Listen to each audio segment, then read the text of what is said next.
दोस्तों B success plus के YouTube channel में मैं वीरेश कुमार आप सभी का बहुत बहुत स्वागत करता हूं।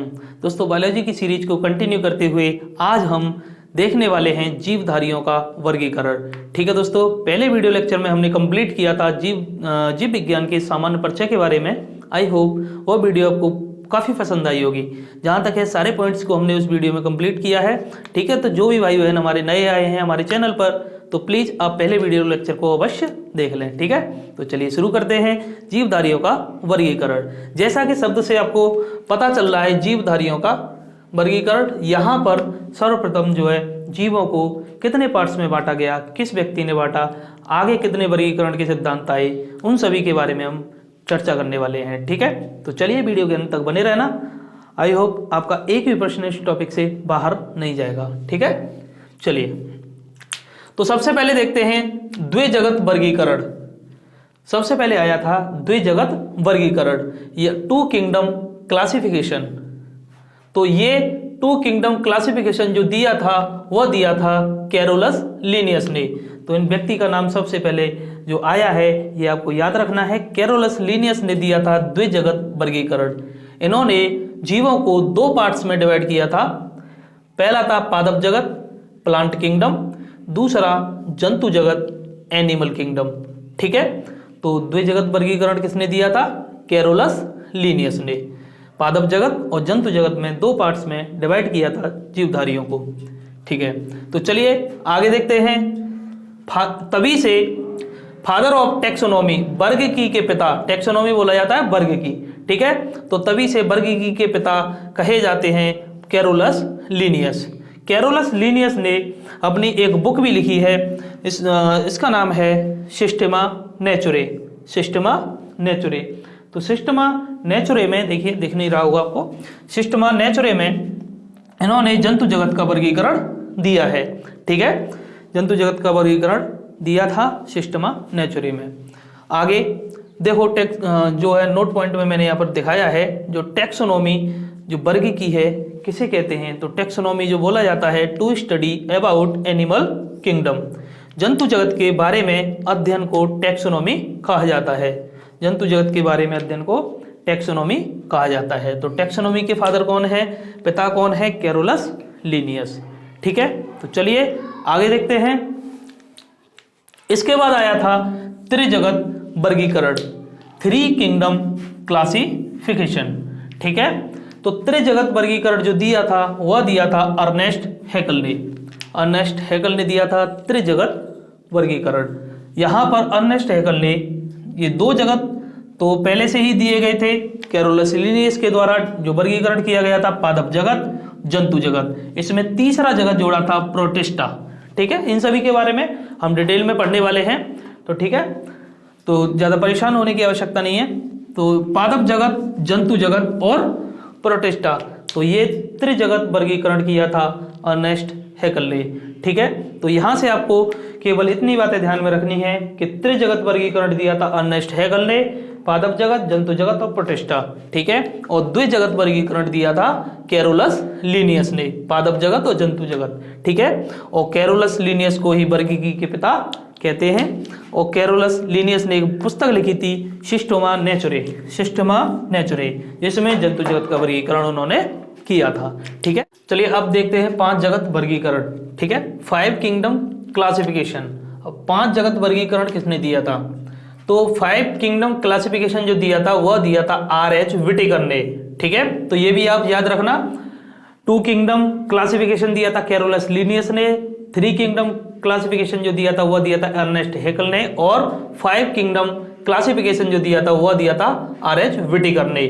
और यही हमारा लास्ट जो है किंगडम क्लासिफिकेशन था।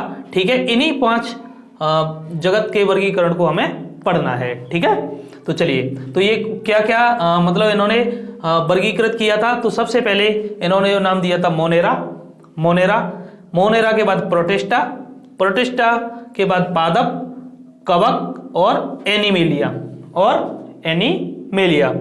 तो देखिए यहाँ पर जो है, जो कैरोलस लिनियस ने जो वर्गीकरण जो दिया था वह था पादप और एनिमेलिया। यहाँ पर जो शब्द इन्होंने दिया है यह जंतु जगत को ही इन्होंने नाम दिया है। ठीक है, एनिमेलिया। ठीक है। एनिमेलिया और पादप ये कैरोलस लिनियस ने दिया था, और अर्नेस्ट हैकल ने जंतु जगत और पादप और प्रोटिस्टा को दिया था। उसके बाद आर.एच. व्हिटेकर ने 2 और इसमें जोड़े, मोनेरा और कवक, ठीक है। तो आई होप क्लियर हो गया होगा। चलिए अब यही 5 जगत का वर्गीकरण हमें पढ़ना है। तो सबसे पहले अब स्टार्टिंग करते हैं मोनेरा से। तो पहला है मोनेरा। मोनेरा जगत की बात करें तो मोनेरा जगत जो है, इसमें देखिए पहला पॉइंट, ये एक कोशिकीय जीव होते हैं। सबसे पहला पॉइंट, ये एक कोशिकीय जीव होते हैं। अब आप कहेंगे कि ये एक कोशिकीय क्या होते हैं, तो मैं यहाँ पर थोड़ा सा आपको क्लियर कर देता हूँ, क्योंकि सेल वाला टॉपिक जब हम पढ़ेंगे तो वहां पर मैं बताऊंगा एक कोशिकीय, बहुकोशिकीय के बारे में, ठीक है। लेकिन एक कोशिकीय, देखिए हमारा जो शरीर है वह अनेक सूक्ष्म कोशिकाओं से मिलकर बना होता है। तो ये होती है एक सेल, ठीक है। सेल मतलब कोशिका, कोशिका, ठीक है। तो ये जो होते हैं मोनेरा जगत के जीव, ये एक कोशिकीय जीव होते हैं। एक कोशिकीय मतलब इनमें एक कोशिका ही पाई जाती है, इनमें एक कोशिका पाई जाती है, ठीक है। जैसे हमारी बॉडी है तो हमारी बॉडी में तो लाखों करोड़ों सेलें होती हैं, ठीक है, उनसे मिलकर बनी होती है, लेकिन ये मोनेरा जगत में एक ही सेल पाई जाती है, ठीक है। चलिए आगे देखते हैं। इनमें प्रोकैरियोटिक कोशिकाएं पाई जाती हैं।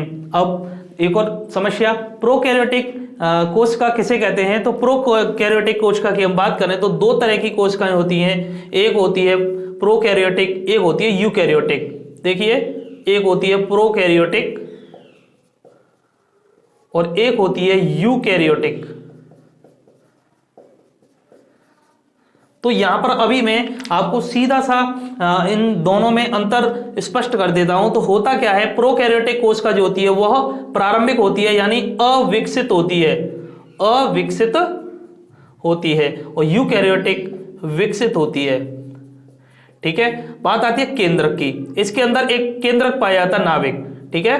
तो यहां पर जो है इसमें स्पष्ट केंद्रक नहीं पाया जाता है और यहां पर स्पष्ट केंद्रक पाया जाता है। और कोशिका के अंदर अनेक अंग होते हैं जिन्हें कोशिकांग कहते हैं। तो इस प्रोकैरियोटिक में कोशिकांगों का अभाव होता है और यूकैरियोटिक में कोशिकांग पाए जाते हैं। तो ये अंतर होता है प्रोकैरियोटिक और यूकैरियोटिक में, ठीक है। सेल वाले टॉपिक में हम डिटेल में यहाँ पर बताएंगे, सभी कोशिकांगों के बारे में भी पढ़ेंगे, ठीक है। तो यहाँ केवल आपको इतना ही याद रखना है कि मोनेरा जगत के जो जीव होते हैं वह एक कोशिकीय होते हैं, पहली बात। दूसरी बात, इनमें प्रोकैरियोटिक कोशिकाएं पाई जाती हैं। तीसरा पॉइंट है, इनमें आरंभिक केंद्रक होता है। देखिए मैंने यही बात यहां पर बताई थी, यहां केंद्रक जो है स्पष्ट नहीं होता, यह अविकसित होता है, ठीक है। तो यहां पर आरंभिक केंद्रक होता है। यहां तुम्हें एग्जाम्पल बड़े ध्यान में रखने हैं क्योंकि क्वेश्चन यहीं से पूछा जाता है।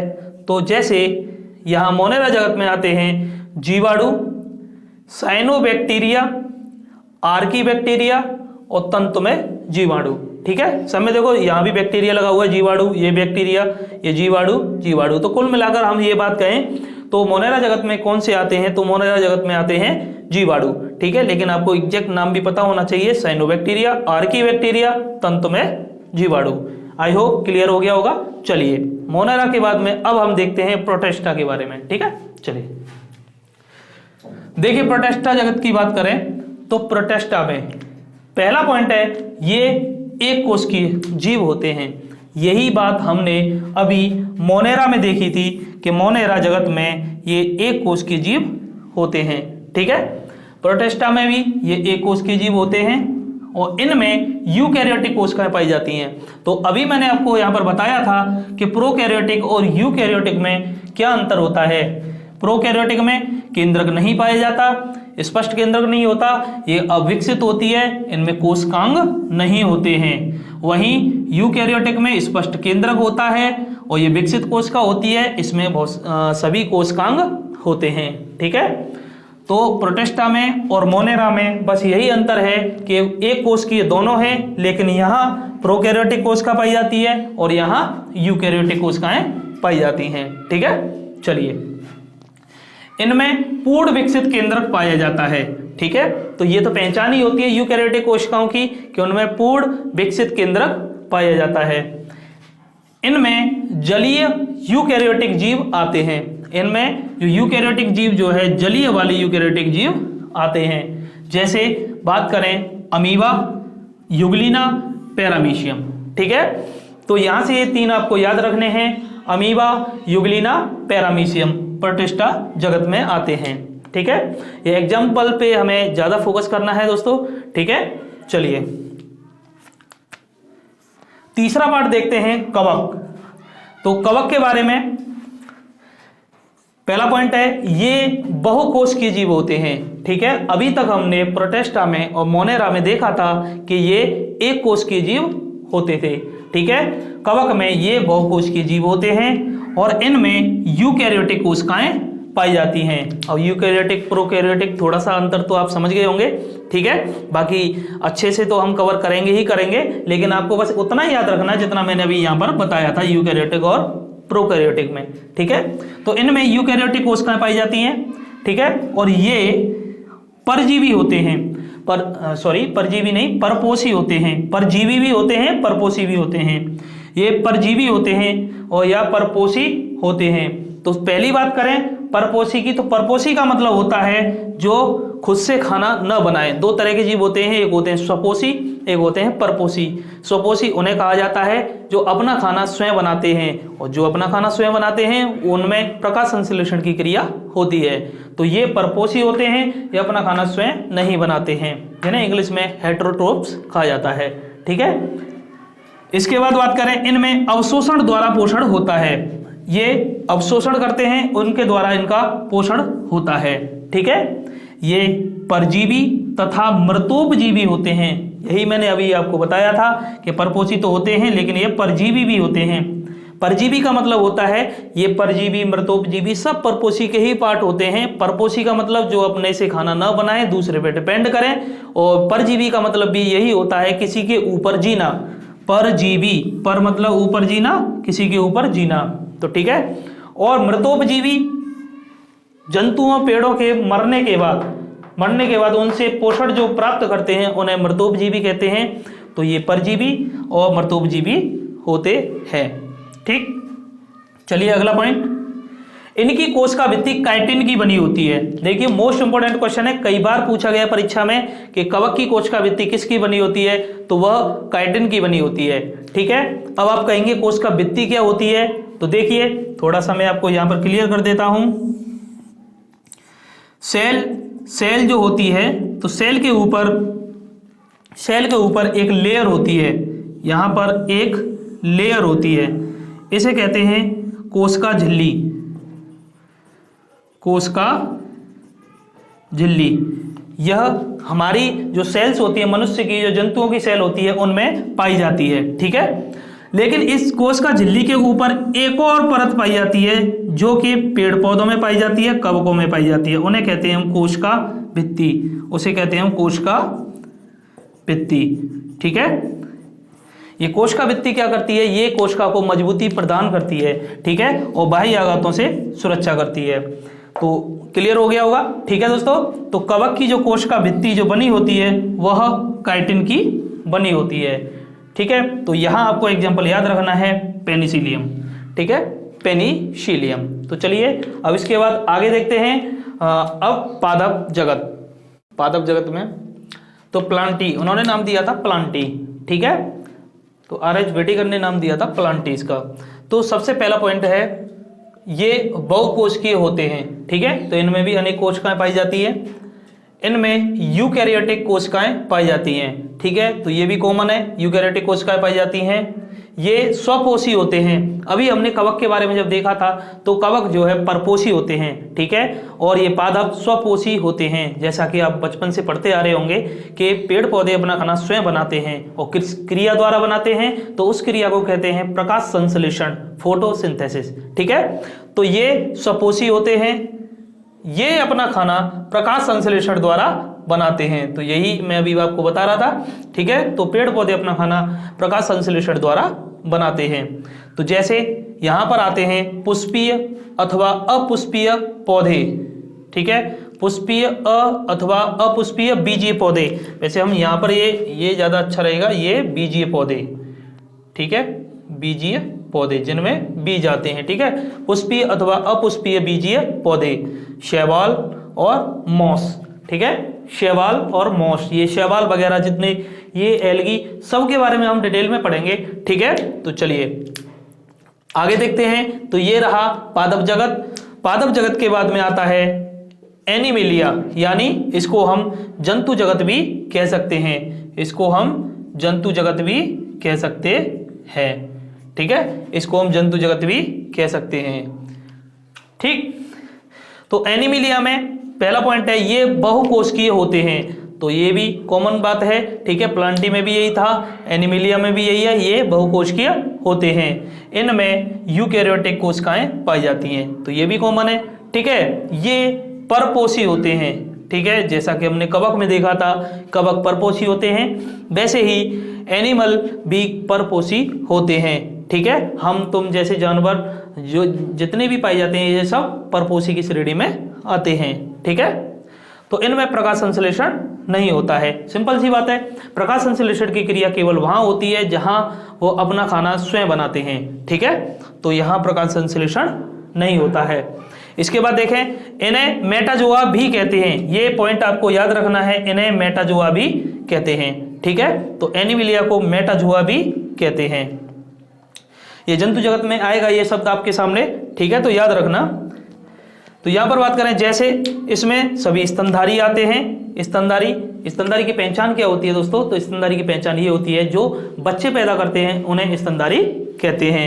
और उभयचर जो पानी और थल पे, मतलब जल और थल दोनों पे रहते हैं, उन्हें उभयचर कहते हैं। सरीसृप जो रेंग कर चलते हैं वह सरीसृप कहलाते हैं। पक्षी, मछली, ठीक है, एवियरी और ये स्पेसीज वगैरह ये सब श्रेणी इसी में आती हैं, ठीक है। तो चलिए ये रहा 5 जगत का वर्गीकरण, ठीक है। इसके बाद में कुछ मोस्ट इंपोर्टेंट पॉइंट्स यहां पर मैं आपके लिए लेकर आया हूं, ठीक है दोस्तों। जहां तक है ना 100% मैं आपको देने की पूरी कोशिश करूंगा, एक भी प्रश्न आपका परीक्षा से बाहर ना जाए, ये मेरा हमेशा संभव प्रयास रहेगा, ठीक है। बस आपको तो हमारे लिए बस एक ही काम करना है, यूट्यूबर केवल आपसे इतना ही चाहते हैं, बाकी तो हम आपको फ्री क्लास दे ही रहे हैं, ठीक है। आप हमारे चैनल को सब्सक्राइब करें, ठीक है, बेल आइकन पे प्रेस कर ले जिससे कि आपको समय से हमारे नोटिफिकेशन आते रहे, ठीक है। वीडियो अच्छी लगे तो कमेंट करके आप अवश्य बताया करें, जिससे हमें थोड़ा मोटिवेशन मिलता है और ज़्यादा मेहनत करने के लिए हम थोड़ा प्रेरित होते हैं, ठीक है। तो आप बस हमारे लिए इतना करते रहें, बाकी हम आपकी सेवा में हमेशा हाजिर रहेंगे, ठीक है। चलिए द्विनाम पद्धति, बायोनोमियल नोमेनक्लेचर, ये द्विनाम पद्धति क्या होती है? तो द्विनाम पद्धति से भी डायरेक्ट क्वेश्चन आता है। बहुत सारे बच्चों को इस पद्धति के बारे में नहीं पता होगा, लेकिन उन्होंने इससे रिलेटेड जितने भी एग्जांपल्स वगैरह जो आते हैं उन सब के बारे में पढ़ा होगा डायरेक्ट। देखिए क्या होता है। सबसे पहली बात, द्विनाम पद्धति। द्विनाम पद्धति के प्रतिपादक कौन थे, किसने दी थी? तो ये दी थी कैरोलस लीनियस ने, जो कि वर्गीकी के पिता थे, ठीक है।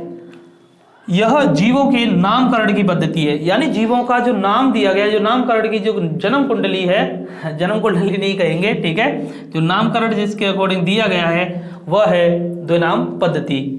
इस पद्धति के अनुसार प्रत्येक जीवधारी का 2 शब्द से मिलकर बनता है। नाम जो है 2 शब्द से मिलकर बनता है। कौन कौन से 2 शब्द हैं? तो इसमें पहला शब्द और दूसरा शब्द। तो पहला शब्द जो होता है वह होता है वंश का नाम, जेनेरिक नेम, वंश का नाम, ठीक है। और दूसरा शब्द जो होता है वह होता है जाति का नाम, स्पेसीज नेम, ठीक। जैसे अभी आपको बहुत सारे स्टूडेंट समझ नहीं पाए होंगे, जैसे मनुष्य का जो नाम होता है, जो वैज्ञानिक नाम होता है वह होता है होमो सैपियंस। तो ये जो होमो सैपियंस जो नाम पड़ा है, इसमें ये जो पहले का जो शब्द है होमो, वह होता है वंश का नाम, और सैपियंस है इसका जाति का नाम, ठीक है। सैपियंस है इसकी जाति का नाम। तो आई होप अब आपको समझ में आ गया होगा कि मैं किस की बात कर रहा था, कौन से एग्जाम्पल्स की बात कर रहा था, ठीक है। द्विनाम पद्धति होती है जिसमें जो वैज्ञानिक नाम जो दिए गए हैं जीव जंतुओं के, उनमें पहला जो शब्द होता है वो वंश का नाम होता है, और दूसरा जो शब्द होता है वो उस जाति के नाम को रिप्रेजेंट करता है। तो कुछ मोस्ट इंपोर्टेंट जो है एग्जाम्पल्स इससे रिलेटेड मैं आपको दे रहा हूं, उनके बारे में आप याद रखना, ठीक है। तो डायरेक्ट परीक्षा में ये प्रश्न पूछे जाते हैं। तो चलिए देखते हैं कुछ जीवधारियों के वैज्ञानिक नाम। मोस्ट इंपोर्टेंट यहाँ पर मैंने जीवधारियों के नाम लिए हैं जो प्रीवियस ईयर में परीक्षा में पूछे गए हैं। बस इतने ही आप याद कर लेना, आपका क्वेश्चन बाहर नहीं जाएगा, ठीक है। चलिए, तो सबसे पहले मनुष्य का अभी मैंने बताया था आपको होमो सैपियंस, मनुष्य का होता है होमो सैपियंस। दूसरा मेंढक का आपको याद रखना है राना टिग्रिना। तो यहाँ पर आप देखो ज्यादा बताने की आवश्यकता है नहीं, अभी मैंने आपको बताया था कि पहला वंश का नाम होता है और दूसरा जाति का नाम होता है, प्रत्येक में ये इसी क्रम में होंगे, ठीक है। मक्खी का आपको याद रखना है मस्का डोमेस्टिका, मस्का डोमेस्टिका। और मक्खी के जैसा ही होता है बिल्ली का, इसमें मस्का डोमेस्टिका होता है, ये फेलिस डोमेस्टिका होता है, ठीक है, ये फेलिस डोमेस्टिका होता है। कुत्ते का याद रखना है कैनिस फैमिलियर्स, कैनिस फैमिलियर्स। फैमिलियर्स से याद रखना, फैमिली का एक तरीके से आजकल मेंबर बन चुका है कुत्ता, ठीक है। तो फैमिलियर्स, कुत्ता जो है फैमिली में आता है, मोस्टली घरों में पाया जाता है, ठीक है। ये डोमेस्टिका देखो दोनों याद रखना, घरेलू, ये भी मक्खी भी घर में पाई जाती है और बिल्ली भी घर में आती जाती रहती है, पाई जाती है, ठीक है। गाय की बात करें, गाय बॉस इंडिकस, बॉस इंडिकस, इसको इस तरीके से याद रखना, ये इंडिया में गाय को जो माता समझा जाता है, इसमें आ रहा है इंडिकस, इंडिकस, ठीक है। तो इंडिया में ये सभी जंतुओं की बॉस होती है, ठीक है, गाय बॉस इंडिकस। शेर, देखिए यहां पर ये तीनों शेर बाघ चीता, इनको आपको एक जैसे हैं तीनों में थोड़ा सा ही अंतर है। शेर का है पैंथरा लियो और बाघ का है पैंथरा टाइग्रिस और चीता का है पैंथरा पार्डोस। देखिए सबसे पहले हम बात करें बाघ की। बाघ, टाइगर मीन्स क्या होता है, बाघ। बहुत सारे लोग टाइगर मीन्स चीता समझते हैं, ठीक है, टाइगर मीन्स होता है बाघ। तो यहाँ पर बाघ में आ रहा है टाइग्रिस, तो ये आपको याद हो जाएगा आसानी से, पैंथरा तीनों में लगा हुआ है, ठीक है, पैंथरा तीनों में लगा हुआ है, पैंथरा टाइग्रिस। अब बात करें शेर का, आपको याद रखना है पैंथरा लियो, ठीक है, पैंथरा लियो। चीता का याद रखना है पैंथरा पार्डोस, इन दोनों को याद रखना है, टाइग्रिस वाला ऑटोमेटिक याद हो जाएगा, ठीक है, मतलब ये याद हो जाएगा, याद हो चुका है, ठीक है, इन दोनों को आपको याद करना है। मोर, देखिए मोस्ट इंपोर्टेंट है मोर का, क्योंकि राष्ट्रीय पक्षी है हमारा मोर। तो मोर का आपको याद रखना है पावो क्रिस्टेसस, पावो क्रिस्टेसस, ठीक है। चलिए, तो कुछ ये पक्षियों के जंतुओं के नाम हो गए। अब कुछ हम अनाज से संबंधित देख लेते हैं, फसलों से संबंधित। तो यहां पर देखिए सबसे पहले धान, धान में देखिए धान का होता है ओरिजया सेटिवॉट, ओरिजया सेटिवॉट, ठीक है। और गेहूं का याद रखना ट्रिप्टिकम एस्टिबियम, ट्रिप्टिकम एस्टिबियम। थोड़ा टफ है लेकिन आप 4-4, 5-5 करके याद करेंगे तो आसानी से आपको याद हो जाएंगे, इतने ज्यादा भी नहीं है, ठीक है। सरसों की बात करें, सरसों का होता है ब्रेसिका कंपेस्टरीज, ब्रेसिका कंपेस्टरीज, ठीक है, सरसों का है ब्रेसिका कंपेस्टरीज। वहीं चना की बात करें तो चना का होता है साइसर एरिटिनम, साइसर एरिटिनम। और मटर का है पिसम सेटिवियम, पिसम सेटिवियम, ठीक है दोस्तों। तो ये रहा आपका आज का टॉपिक। तो बताइए दोस्तों आपको कैसा लगा, कमेंट में आप अवश्य बताना, ठीक है। और थोड़ा अपने दोस्तों को भी शेयर करना, ठीक है। अगर आपको वीडियो लेक्चर वास्तव में पसंद आया है तो चैनल को सब्सक्राइब करना। मिलते हैं आपसे नेक्स्ट वीडियो में, इसी तरीके से ये सीरीज चलती रहेगी। और भी दोस्तों हमने अपने चैनल पर बहुत कुछ पढ़ाया है, ठीक है, आप एक बार चैनल पर विजिट कर सकते हैं, ठीक है। और देखिए, जुड़े रहिए हमारे साथ। मिलते हैं आपसे नेक्स्ट वीडियो लेक्चर में। जय हिंद, जय भारत, धन्यवाद।